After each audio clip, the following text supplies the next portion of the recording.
there is a myth that grandmasters can see 10, 15, 20 moves ahead. And it's a great myth because I'm a grandmaster and it makes me look like a super freaking genius. But the truth is, in just the first 4 moves, there are 318 billion ways you could play. Now, that'd be cool if I could pull that off, but grandmasters just can't. It's too much. So we use different techniques to be able to look ahead. And some of these techniques include chunking, which means taking a group of a chess position and seeing what possibilities can come from just that group, or pattern recognition, which is just going over a lot of positions that look very similarly and extrapolating truths from that. The stepping stone method, which is to take a position, freeze it in your mind, and go from there to guess the next position.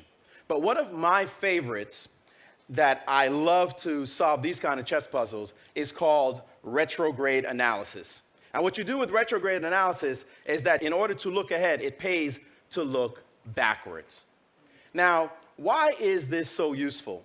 Well, in chess, it's a very complicated case. You got all these chess pieces, it's 32 pieces, but after 5 moves, the position starts to evolve a little bit. And then the game starts to go on, and you see the chess position get a little simpler and a little bit simpler and less pieces on the board until finally, in this case, a game that I played in a tournament in Foxwoods, it gets to something like this.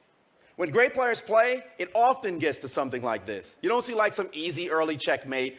Grandmasters see through all that stuff. What you see is some end game, something really, really simple. And we like to study things like this, grandmasters do, so that if we get to them, we know how to play them cold, but also so that we can steer the position that's in front of us, the more complex ones you saw earlier, to something this easy, something this simple. So in this way, when you're dead, I already knew like 10 moves ago because I knew where we were going. Now, why is this so effective? Well, it's something about the human mind. The problem with the human mind, we're very logical creatures. So I want you to play along with me a few games. Take a look at this sentence.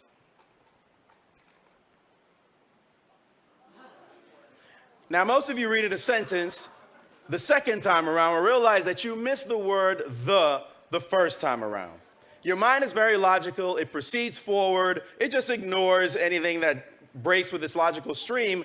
And so you don't see the word the first time, the second the first time you read it. But if you read this sentence backwards, you would automatically catch it. You'd go backwards and then you get to brain, you get to then you say, whoa, there are 2 thes in the sentence. This is a really cool trick for proofreading papers. You know, you're writing a paper and then there's like these silly mistakes. Why are these mistakes in my paper? You read it backwards, you'll catch all of them.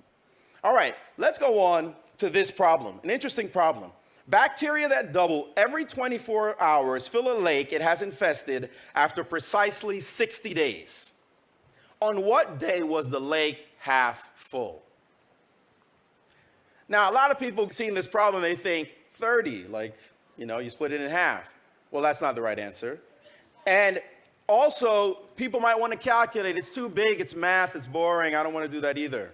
But if you do this problem backwards, you get the answer right away. What's the answer? 59. Obviously, you start at the end, you go backwards. It's like, oh, yeah, it's half full. The answer is 59. Here's another puzzle, a little bit more complicated. You have 6 numbers, 1 through 6. The cards are face down. You and I are going to pick a card. You pick a card, and you look at it. It says the number 2. I look at my card. I think about it for a minute, and I say, I want to trade.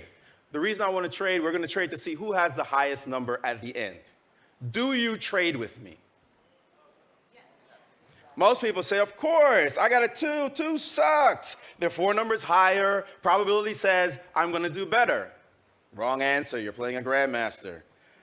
You start from the back and you work it out. If I had the number 6, would I offer to trade? Of course not. I'm not dumb. What about the number 5? Probably not either, because you're not going to say yes if you have a 6.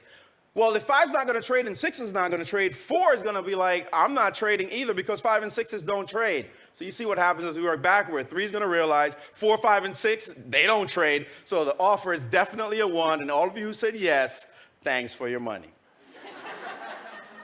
So this retrograde analysis is used in different places. It's used to prove intoxications hours after an alleged DUI by Pennsylvania police officers, which is kind of cool. Well, it means don't drink and drive. The use of retroanalysis is used in law, science, medicine, insurance, stock market, politics, career planning. But I find its use to be a more interesting place. Maybe one of the most interesting uses is in this movie, which I know a lot of you know, The Curious Case of Benjamin Button, where Brad Pitt plays a guy who's living his life backwards. And what this movie makes me think of is that great quote that quote you often hear from people who are older, that youth is wasted on the young. Well, if you can see the end game, your youth will not be wasted on you. Thank you very much.